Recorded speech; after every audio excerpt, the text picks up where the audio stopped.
This is training video number 4 about how to fill out a LEOKA form within the data center. Before we get started on that, we need to do one more correction to our working items section of SRS report from February 2017. So I'm currently in the data center, I've clicked on working items, and now I'm going to that exact report. So February 2017. If I come over here to the right and click on the blue arrow, it'll bring up the information I'm looking for. It shows the SRS report and where I can go in and I can make edits. We finished up Return A already, and it was validated by the repository. It gave us the green check mark, but the supplement to Return A shows a red X. That means there's an error on the form. So let's go in and find out what that error is and make the correction. So click the purple Edit button, and it shows the error message here at the top. It says monetary value of property stolen in total larcenies, same as item 6, must equal monetary value of property stolen in total larceny, same as item 6X. So let's scroll down using the right scroll bar, the far one on the right. Let's go down to section 6. Now I need to use the inner scroll bar to come down a little more. And here's section 6 where it talks about larceny. It shows one offense and it shows $200 as the monetary value of the property stolen.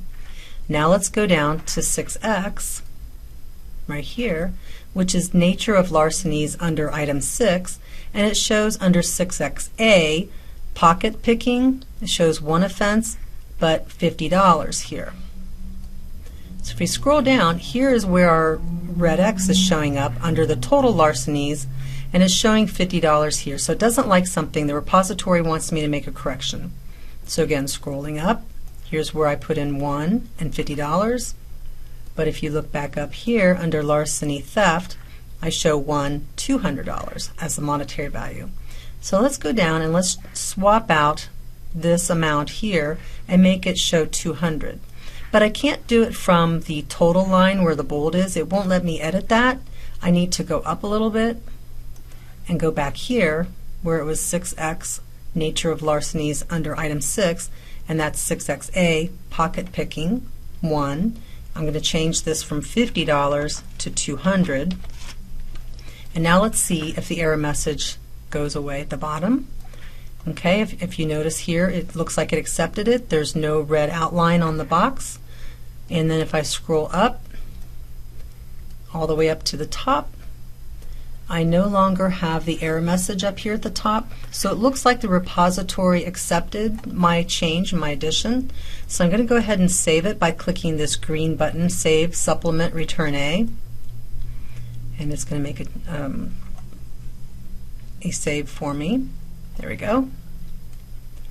And I can look at it one more time. I don't see any more errors. I can scroll down using the 2 scroll bars. I don't see any other errors. It looks like everything is good. So now I'm going to click on the purple return button. And as you can see here, the supplement to Return A is now showing me a green check mark instead of the red X. So that's good news. So now we can move on to the LEOKA, which stands for Law Enforcement Officers Killed or Assaulted. Now it shows it's been validated, but that's because I was in there practicing before starting this video. So let's assume that this is the first time. So what you would see here would be, instead of a green check mark, it would say New, and you could go over here and click the new green button and go into it. So I'm going to go ahead and click Edit just so we can get to the right screen. But normally that would say New if it were the first time to fill out for that month. Here's the LEOKA form. We have it set to autosave, and it'll also show any errors as we go through. Here's where you would put in the number of police officers killed feloniously, or if there were police officers killed accidentally, that would be here on the right side. So I'm going to go ahead and put in the number 1 here. It can be more than 1 depending on what happened in terms of number of officers killed. And you can scroll down here to the next section where it wants you to fill in the information here. So you need to show the type of activity, the type of weapon that was used to kill the officer. So I'm going to go ahead and show a 1 here. And when I do that, it shows an error. It's wanting me to fill out more information here.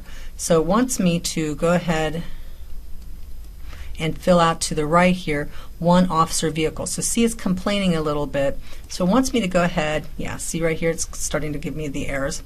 It wants me to go ahead and fill in whether it was a 2-officer vehicle or a 1-officer vehicle under the type of assignment. So I'm going to go ahead and say that the officer was in a 1-officer vehicle and was alone.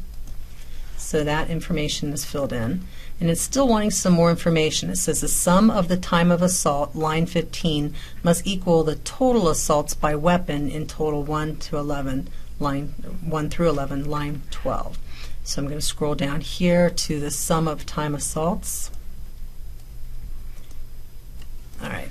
It wants me to show the number total for the firearms, so that is showing as a number 1.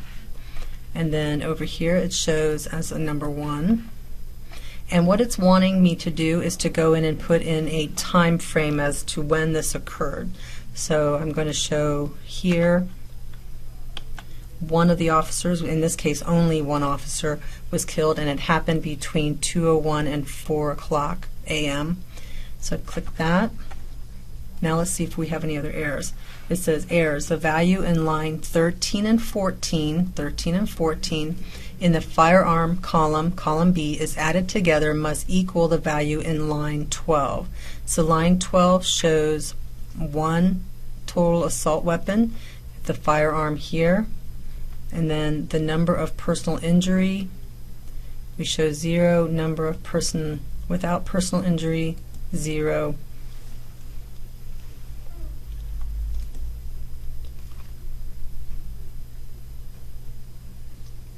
Okay, so one of these,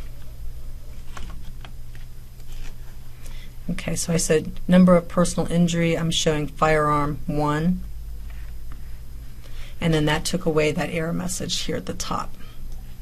So if you see at the top, the error message is gone. And I put in my time here, and now I can save it. If I do need to make an edit, I can go ahead and do that now. I can save it. I can come back in later if I do have a mistake. So I'm going to go ahead and click Save LEOKA.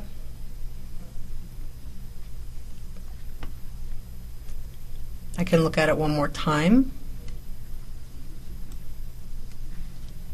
And now I can click the purple return button. And if this were the first time I had been working in that LEOKA form, the check mark would be the first time you would see it here, and that shows that the repository validated it. If there was an issue, if there were still errors being thrown by the repository, I would see a red X here. So all is looking good. So now I've filled out these 3 sections of the SRS report: the Return A, the Supplement to Return A, and now the LEOKA form. So let's move on to the next video.